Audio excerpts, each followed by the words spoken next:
Hey guys, Ed with Solomon's Landscape and Design here. Just wanted to do a quick video real quick. It's getting a little warm out here. I don't know if you see the sweat on my face or not, but I'm starting to sweat. I think spring is finally letting go and summer's coming in. And crazy, it's the end of May and it's now just starting to do this, which is fine. We'll take the cooler weather, but I think it's about over and we're gonna get into our summer season. Hot, high humidity, dry, and no fun being out there. So today I want to take a few minutes to talk about safety as far as hydration, especially now that we're starting to get into the warmer season and the summer season. It is going to get hot out there. It is going to get humid out there. Working in the humidity is a little bit harder because that water just sticks to you and it just sucks the life out of you. But regardless, the best thing to do if you possibly can, take frequent breaks. If you're working outdoors, if you're working in your home, perfect. You can just go back into the house for an hour or so and come back out. The downfall, obviously, we are working outside pretty much on a regular basis all day long. So if you are doing that, just be cognizant and aware of your body and what it's telling you. Constant sweating is good. If you stop sweating altogether, that's not a good sign. Thirst, be constantly drinking water. In fact, I'm out here for a couple minutes and now I need to grab some water, so I know I'm getting dehydrated.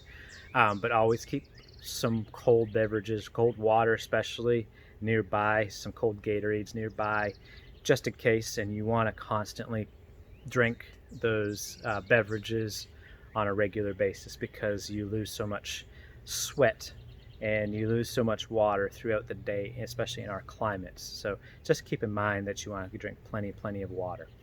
Some of the signs are, like I mentioned earlier, you're not sweating anymore. You start to get headaches, you feel dizzy, lightheadedness. Those are some signs. Also nauseous, and the stomach starts not feeling too good.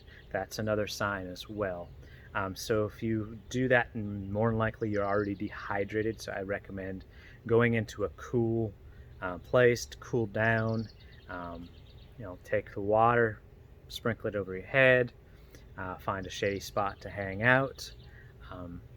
If you're planning to come back, I would probably recommend just hanging out in the shade under an umbrella or porch, something like that. If you do want to go inside, that's fine. Just know that you keep going in and out of air conditioning, especially when it's hot, 90 degrees outside, and you go back and forth between hot and cool, because it's probably 70 or so in the house and it's 9 degrees outside.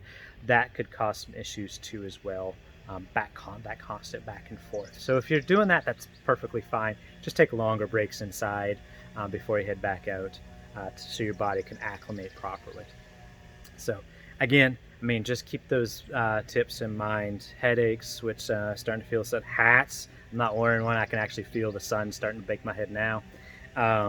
Sunscreen, plenty of water, frequent breaks. Hang out in the shade if you have to. If you need to sit down, if you need to if you start feeling dizzy, start getting a headache, starting to get thirsty. If you're thirsty already, it's too late.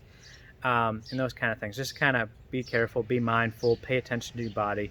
Nauseousness in your stomach, not feeling good, like a pit in your stomach, that's a sign as well.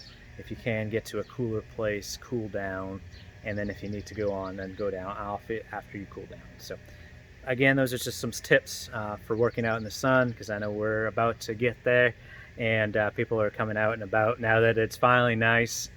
Now that the rain is gone and the sun is coming out, the temperatures are coming up, so people are starting to come out a little bit more.